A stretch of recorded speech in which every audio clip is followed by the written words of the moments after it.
हुसैन तो फौरन FIR security करना इनकी जरूरत भी है और इनकी मजबूरी भी है, और नहीं कर सकते तो भाई हमारे बाजू में इतनी ताकत, हम सिक्योरिटी। सबसे बड़ा मसला बिजली का मसला है, और ये मैं DG रेंजर साहब को भी पैगाम दे रहा हूँ, IG सिंह साहब को भी पैगाम दे रहा हूँ, और इनसे कैप्टन जो इनके हैं जनाब मुराद अली शाह साहब जो हेड हैं, उनको भी पैगाम दे रहा हूँ। देखिए इस वक्त कराची की शिद्दत, गर्मी की शिद्दत आप जानते क्या है, और सूरत हाल यह है कि सैकड़ों की तादाद में मजलिस होती है और हजारों लोग मजालिस में शरीक होते हैं, हजारों लोग। और ये तो फिर मैदान के अंदर, इमाम बारगाह मैदान में तो फिर खुला फोरम में यहाँ बैठकर लोग मजलिस सुनते हैं। उन खवातीन का क्या होगा जो 80-80 गज के घर में या घरों के अंदर मजालिस में जाते हैं, उनकी क्या सूरत हाल होगी? कि इलेक्ट्रिक, अगर हमें कोई इलेक्ट्रिक देती है, बिजली दे रही है, हम पर एहसान नहीं करी, डबल बिल भी दे रहे हैं उनको। पहले के इलेक्ट्रिक हमें जनरेटर दिया करती थी, स्टैंड बाई दिया करती थी, हमारी आपस की चक्करी शोर झगड़ों और क्या कहते हैं खींचातानी के चक्कर के अंदर ये नौबत आ गई कि वज़ीर आज़म से रिक्वेस्ट करता है और वो इसको नॉक कर देते हैं। मैं के इलेक्ट्रिक को वाज़ेह पैगाम दे रहा हूं और DG रेंजर साहब को इसलिए कह रहा हूं कि ये सिक्योरिटी पर्पस के लिए भी बहुत इंपॉर्टेंट है बिजली का होना। मुजफ्फराबाद के अंदर 18 घंटे बिजली नहीं है, ये आपकी जिम्मेदारी है DG साहब, IG साहब, वज़ीर आला साहब, आपकी जिम्मेदारी है कि के इलेक्ट्रिक के हेड को बुलाकर उनकी गर्दन को दबोचो। अगर आपने नहीं दबोचा तो फिर हम दबोचेंगे, और ये दबोचना हम जानते हैं। आप आमादा रहिए, तैयार रहिए इन कामों के लिए भी।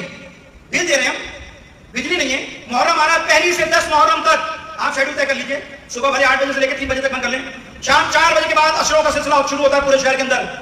लोड शेडिंग नहीं होनी चाहिए। और ये बता दूं मैं आपको, अगर इस लोड शेडिंग के दरमियान कोई सामने कोई हादसा, कोई वाकया पेश आया तो इसकी FIR के इलेक्ट्रिक के हेड के खिलाफ भी कटेगी और उसके साथ साथ वज़ीर आला के खिलाफ भी कटेगी। इसलिए कि भाई कोई लावारिस थोड़ी, हम कोई भीख थोड़ी मांग रहे हैं, हम तो बिल भी दे रहे हैं। नेशनल पार्क के अंदर मजलिस होती है, नेशनल पार्क के अंदर कुंडा होता था, लीगल उतरता है।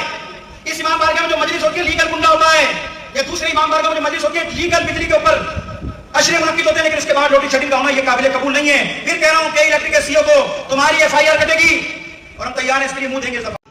अब 1-2-3 चीजें शुरू हो जाएंगी, 2-3 दिन के बाद एक चीज शुरू हो जाएगी, सबीलों पे FIR, मजलिसों पे FIR, और बानियाने मजालिस जो मजालिस पढ़ने आएंगे उनके नाम डाल दिए जाएंगे फौरन के, भाई ये पढ़ेगा या नहीं पढ़ेगा। पहला मसला हीट स्ट्रोक अभी इस कराची में भी चल रहा है, आपने देखा, मैं भी आज देख रहा था, ट्रैफिक वालों ने भी सबील लगाई हुई है, रेंजर्स वालों ने सबील लगाई है, पुलिस वालों ने सबील लगाई है, आम दुकानदार भी सबील लगाते घूम रहे हैं। कोई एक FIR कटी अब तक? हीट स्ट्रोक पर पूरे कराची के अंदर पानी की सबीलें लगी है, लोग पिला रहे हैं, कारोबारी हजरात बिला तफरीक, शिया सुन्नी हर आदमी पिला रहा, नहीं पिला रहा। कोई एक FIR लॉन्च हुई अभी तक?